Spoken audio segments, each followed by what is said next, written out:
Class 9th के प्रिय विद्यार्थी ध्यान दें। अब घबराने की कोई चिंता की बात नहीं, क्योंकि आज की इस वीडियो में आपका साइंस का सेट ए आज की इस वीडियो में मैं पेपर सॉल्व कराने वाला हूं।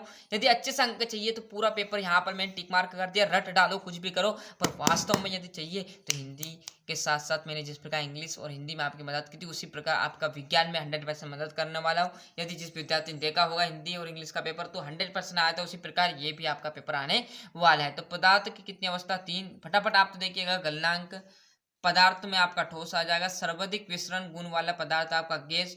दो या दो से अधिक पदार्थों का संगम मिश्रण कहलाता है तो विलयन। वायु एक विलयन है तो गैसों का गैसों में विलयन। कोई और जानकारी आएगी वो भी चैनल पर प्रोवाइड होगी। रिक्त स्थान जीवन की मूलभूत इकाई है तो कोशिका ही जीवन की एक मूलभूत इकाई है। पादपों में जल का संवहन ऊतक द्वारा होता है तो जाइलम ऊतक द्वारा। समसूत्री विभाजन कोशिका में होता है तो पेत्रक। पौधों की पत्तियां में पाए जाने वाले छिद्र जिसमें गैसों का आदान प्रदान होता है, जैसे यहाँ पर आपने नीम की पत्ती देखी होगी, उसमें क्या रहता है? छेद रहता है, जिसे आप कहते हैं कीड़ा खा गया। कीड़ा नहीं, उसमें छिद्र रहते हैं जिससे वायु का दूसरा है अनैच्छिक पेशिया को पेशी भी कहा जाता है तो आरेखिक पेशी एक ही प्रकार की कोशिका का समूह जो संरचना व कार्य में समान होता है ऊतक कहलाएगा, है ना। और एक वाक्य में उत्तर देखिएगा। दाब का मात्रक क्या कहलाता है तो आपका पास्कल कहलाएगा। निलंबन का प्रकार का विचलन होता है। डीएनए का पूरा नाम क्या है तो डी ऑक्सी राइबो न्यूक्लिक अम्ल होता है। कोशिका विभाजन के कितने प्रकार का होता है तो दो ही प्रकार होते हैं। मरुस्थलीय पौधों में किस प्रकार के रंध्र पाए जाते हैं तो सूक्ष्म मतलब छोटे छोटे रंध्र पाए जाते हैं। एक गाड़ी का ऑडोमीटर किसका मापन करता है तो गति का है, किलोमीटर का, है ना। यहाँ से हम देखेंगे सही जोड़ी। गति का तृतीयक नियम आपका कहलाएगा क्रिया बराबर प्रतिक्रिया। चाल बराबर आपकी कहलाएगी दूरी n बटा समय।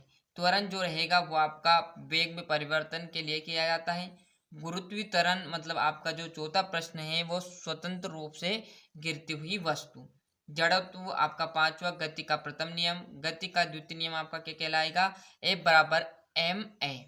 यहाँ से इसका स्क्रीनशॉट ले लीजिए। और जैसे हम इस पेज पर आएंगे तो आपके यहाँ पर आपका सत्यासत्य आ जाएगी, जो कि यहाँ पर टाइम कम था इसलिए मैंने प्रोवाइड भी नहीं कराए। और आप किस तरह से इनको देख लेना, है ना। यहाँ से आपका जो छठे क्वेश्चन से दो दो नंबर के ये क्वेश्चन अधिकतर आपको चैनल पर मिल जाएंगे, परंतु जहाँ से आपने अच्छे से तैयारी की वहाँ से इन क्वेश्चनों को आप याद करिएगा। क्लियर है? क्योंकि आप एक दो बार वहाँ से पढ़ोगे जिसमें आपको याद हो जाएंगे। एलपीजी व सीएनजी का पूरा नाम लिखना है। इत्र की गंध बहुत दूर बैठे हुए व्यक्ति को भी क्यों पहुंच जाती, मतलब सेंट भैया, है ना। मिश्र धातु किसे कहते हैं? किसी एक मिश्र धातु का नाम। टिंडल प्रभाव क्या है? अबीमा अपना भोजन कैसे प्राप्त करता है? सभी क्वेश्चन दो दो नंबर के रहने वाले हैं, जिससे आपको बहुत मदद मिलेगी। कोशिका में पाए जाने वाले दो अंगों के आपको नाम और उनके कार्य। वाष्पोत्सर्जन किसे कहते हैं? स्नायु व कंडरा में दो अंतर।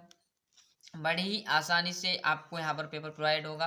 और यदि कोई और भी पेपर आपका आएगा, क्लियर, क्योंकि अलग अलग जिलों में साल अलग अलग पेपर हो रहे, तो यदि कोई और भी पेपर आएगा तो वो भी मैं इस चैनल पर आपको प्रोवाइड करा दूंगा, जिससे आपको सारे क्वेश्चन याद हो जाएं। और यदि आपके जिले में पेपर आए तो आप वहाँ से आराम से टॉप कर सकते हो। अब ऐसा नहीं कि 55-52 जिले हैं तो सभी का अलग अलग होगा, मतलब 4 से 5 पेपर अलग अलग आएंगे, बस बाकी को इस जिले में ये करते हैं, इस जिले में ही, इस जिले में ही। क्लियर? ऐसा नहीं कि अलग अलग जिलों को कब तक याद करेंगे, ऐसा थोड़ी होगा, है ना। कम ही आएंगे, पांच पांच पेपर, 4 पेपर, 3 पेपर ऐसे देंगे, है ना। बस बाकी को उनको कन्वर्ट कर देंगे अलग अलग के इस तरह से। क्लियर है? पादप कोशिका का नामांकित चित्र। एक बस की गति 5 सेकेंड। और यहाँ पर 20वां प्रश्न, भौतिक व रासायनिक परिवर्तन को परिभाषित करना, न्यूरॉन का नामांकित चित्र। और ये आपका 23वां प्रश्न है। क्लियर है? इस प्रकार अच्छे से मेहनत करते रहिएगा। और अभी तक आपने चैनल को सब्सक्राइब नहीं किया है तो फटाफट चैनल सब्सक्राइब कर लीजिए।